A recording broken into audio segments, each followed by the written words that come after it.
चलिए हिंदी में आज हम लोग देखेंगे 4.3 छत्तीसगढ़ी गजल। दो दो पंक्तियों की यह जो लाइनें हैं उसे गजल का रूप दिया गया है, ठीक है, जिसका शीर्षक है नदिया नरवा म तौरत है। मतलब नदी और नालों में तैर रहे हैं, इसका शीर्षक दिया गया है, जिसके कवि हैं मुकुंद कौशल। मुकुंद कौशल के बारे में जानते हैं। मुकुंद कौशल जी का जन्म 7 नवंबर 1947 में दुर्ग नगर में हुआ। हमारे छत्तीसगढ़ के ही दुर्ग नगर में कौशल जी का जन्म हुआ।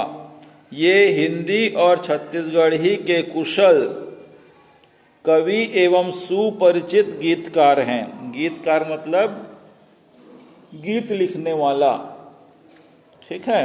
गाने वाला अलग होता है, गीत लिखने वाला कोई और होता है, ठीक है। उन्होंने छत्तीसगढ़ी गजल को एक नई पहचान दी है। उनकी प्रमुख प्रकाशित रचनाएं भिन्न सार छत्तीसगढ़ी काव्य संग्रह के रूप में हैं।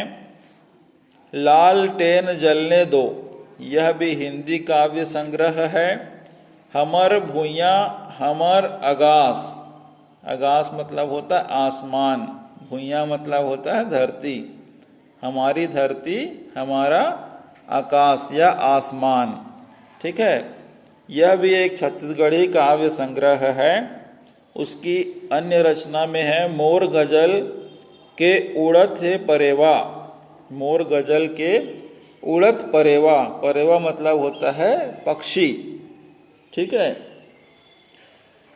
छत्तीसगढ़ी गजल संग्रह के रूप में इनकी कुछ प्रकाशित रचनाएं हैं। एक छत्तीसगढ़ी उपन्यास लिखा है उसने, जिसका नाम है करवस केरवंश, ठीक है। छत्तीसगढ़ी उपन्यास है, ठीक है। तो इस शीर्षक में नदिया नरवा म तौरत है में कवि क्या कहना चाह रहा है, इसके बारे में देखेंगे। कवि प्रकृति और प्रकृति के द्वारा होने वाले परिवर्तन के बारे में हमें गजल के माध्यम से कुछ बताने का प्रयास कर रहे हैं, ठीक है। चलिए देखते हैं। नदिया नरवा म तौरत है, मनखे के विश्वास यहाँ, पथरा पथरा म लिखे है, भुइयाँ के इतिहास यहाँ।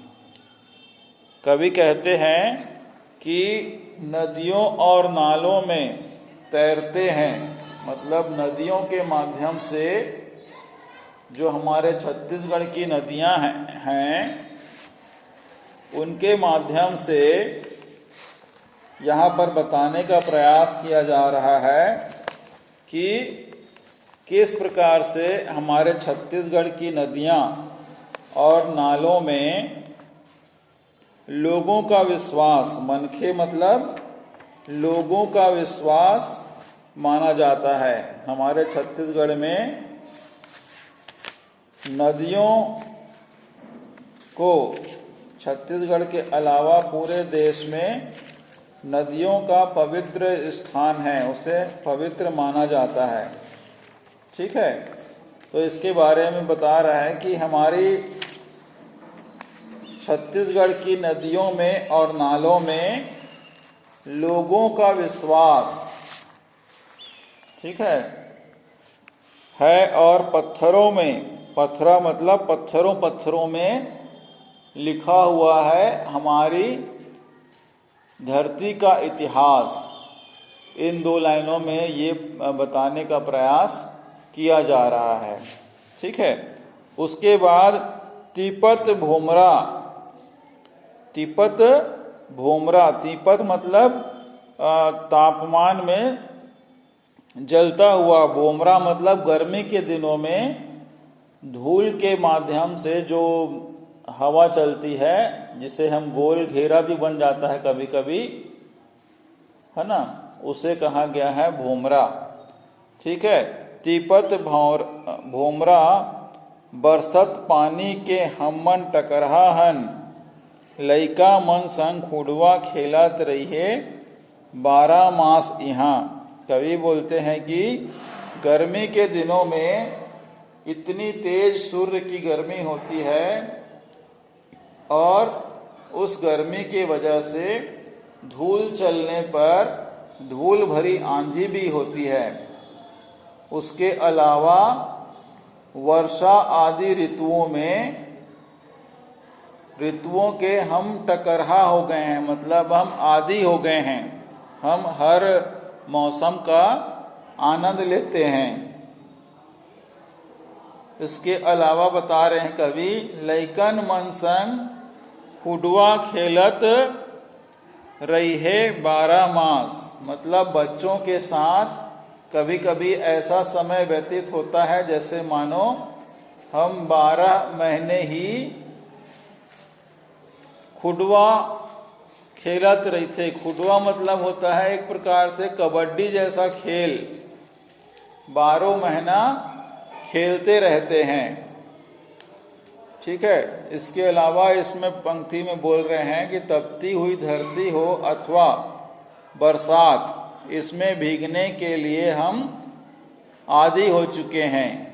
चाहे कोई भी हो, हम लड़कों के साथ खुडवा का आनंद वर्ष भर अर्थात 12 महीने 12 मास यहाँ पर हम सभी ऋतुओं का आनंद लेते रहते हैं।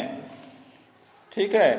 अगला पंक्ति देखिए क्या बोल रही है गजल की, पूस माघ माँ जाड़ जनावे, अंगरा कस बैसाख तपे, बैहा होके धमसा कूदे, सावन माँ चौमास यहाँ। ठीक है। देखिए कवि क्या बोल रहा है, हिंदू लोगों का जो महीना होता है वो अलग होता है ना। जैसे अंग्रेजी महीना होता है जनवरी, फरवरी, मार्च, अप्रैल, वैसे ही हिंदुओं का जो महीना होता है वो उसे अलग अलग नामों से जाना जाता है। ठीक है। तो यहाँ पर पूस और माघ 2 ऐसे महीने माह होते हैं जिसमें अत्यधिक ठंड पड़ती है। पूस को हम बोलते हैं पौष। ठीक है। अत्यधिक ठंड पड़ती है तथा इसके बाद का जो महीना होता है उसको बोलते हैं बैसाख। वो आगी की तरह तपता है, मतलब बहुत गर्म होता है, भीषण गर्मी पड़ती है। और बैहा होके धमसा कूदे सावन माँ चौमास यहाँ, मतलब अगला जो ऋतु होती है गर्मी के बाद वो होती है सावन के महीने में वर्षा जो होती है तो वह उन्मत्त होती है, मतलब बहुत अच्छी लगती है, बहुत तेज होती है, जो थमने का भी नाम नहीं ले रही है ना। वर्षा के थमने पर उमस बढ़ जाती है। मान लो बीच में कभी अचानक बरसात में पानी गिरना बंद हो गया तो बहुत तेज गर्मी उमस वाली लगने लगती है। और ऐसी ही स्थिति 4 महीने यही स्थिति रहती है। इसी प्रकार का 4 मौसम हमें अलग अलग 12 महीनों में दिखाई देता है। ठीक है। अगली पंक्तियां देखिएगा, ये भुइयां के बात अलग है, काय बतावा गुण एकर, बोहे रहिथे नान्हे नान्हे, लइका मनन आगास यहाँ। ठीक है। इस पंक्ति में कवि क्या कहना चाह रहा है इसको हम जानने का प्रयास करेंगे। कवि कहने का तात्पर्य कवि का ये है कि छत्तीसगढ़ की इस भूमि की बात ही अलग है। हमारे छत्तीसगढ़ की धरती की बात ही अलग है। इसका मैं गुणगान कैसे करूं, का बताऊं गुण एकर, मतलब इसका मैं गुण कैसे बताऊं। बोहे रही थे, नान्हे नान्हे, नाने नाने मतलब होता है छोटे छोटे, है ना। इस भूमि की बात ही निराली है। कवि कहते हैं कि इस भूमि की तो बात ही निराली है। यहाँ के जो छोटे छोटे बच्चे हैं वे भी संघर्ष से पीछे नहीं हटते हैं। छत्तीसगढ़ के जो बच्चे होते हैं वे संघर्ष करते हैं, बहुत काम करते हैं और उससे पीछे नहीं हटते हैं। अक्सर गांव में देखा जाता है कि जो बच्चे होते हैं वे घर के कामों में बढ़ चढ़कर हिस्सा लेते हैं, परिवार के अन्य सदस्यों को अपना सहयोग करते रहते हैं और आकाश को छूने का सामर्थ्य रखते हैं। मतलब उनकी जो भावनाएं होती हैं बच्चों की, वो उछल कूद करते हुए ऐसा प्रयास करते हैं कि हम आकाश को छू लेंगे, आकाश को छूने का भी सामर्थ्य रखने जैसा करते हैं। ठीक है, अगली पंक्ति देखिएगा। पीरा फिजय जिनगानी के धुर घपटे अंधियारी माँ, हितवाई के दिया करथे अंतस माँ प्रकाश यहाँ। इन आखिरी पंक्तियों में विशेष रूप से समझने का प्रयास कीजिएगा कि कवि क्या कहना चाह रहा है ना। पीस की जय जिनगानी के मतलब यहाँ पर कवि बताना चाह रहा है कि जिंदगी में बहुत से दुख दर्द होते हैं, बहुत जीवन में लोगों के असहनीय पीड़ा भी होती है ना। इस जीवन में होने वाली पीड़ा अर्थात विपत्ति के समय, दुख के समय जो भी व्यक्ति सहयोग प्रदान करता है, जो भी व्यक्ति हमारा साथ देता है, वही वास्तव में सच्चा मित्र होता है, वही वास्तव में सच्चा मित्र होता है।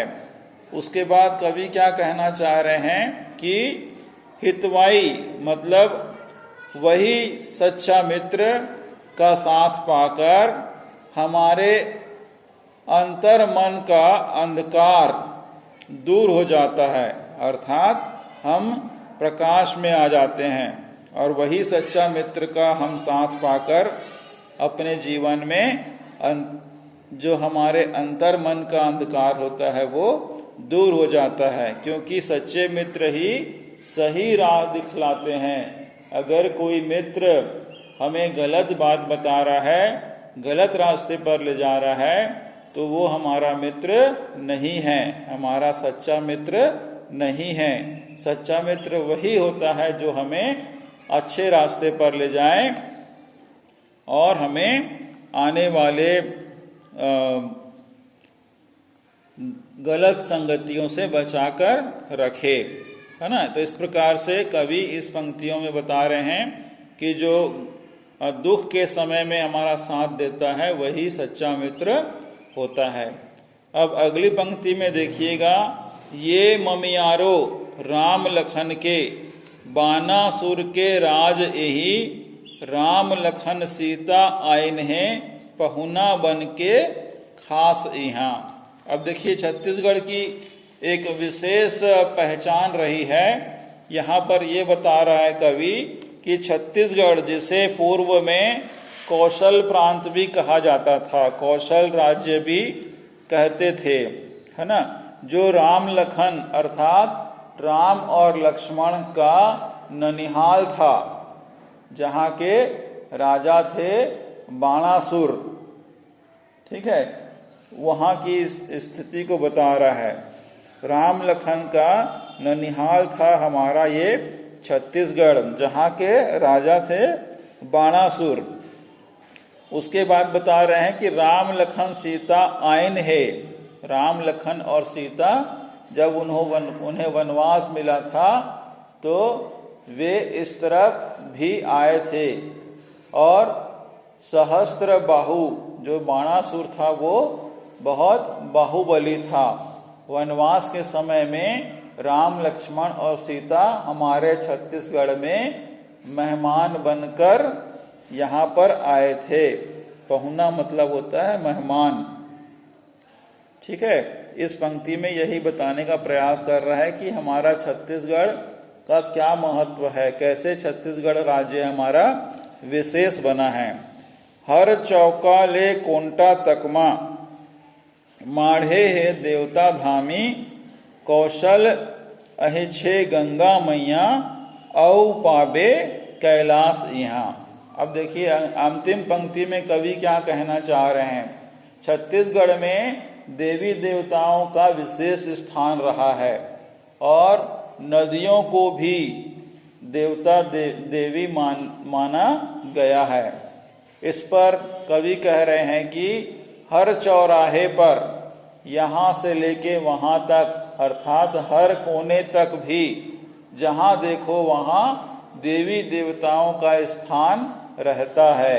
अर्थात सभी क्षेत्रों का धार्मिक स्थान छत्तीसगढ़ में विशेष होता है।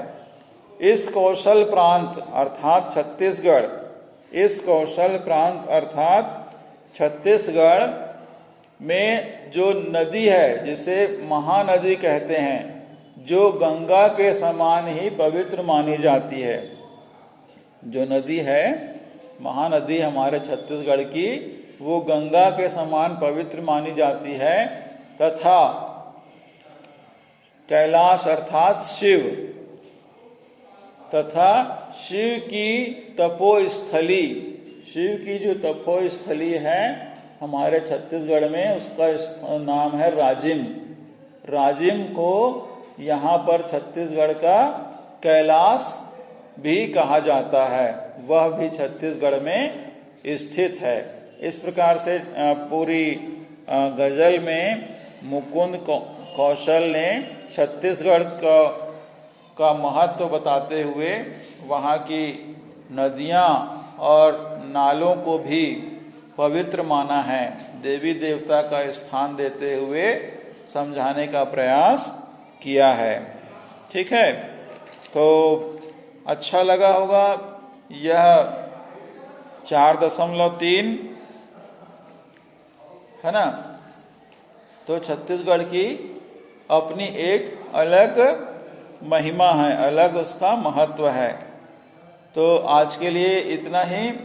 अगले दिन हम इनके अभ्यास के प्रश्नों के बारे में चर्चा करते हुए उसे आपको फेयर कॉपी में लिखवाएंगे। ठीक है, तो आज के लिए इतना ही। अपना ध्यान रखेंगे, स्वस्थ रहेंगे, घर में अनुशासन का पालन करेंगे। बहुत बहुत धन्यवाद।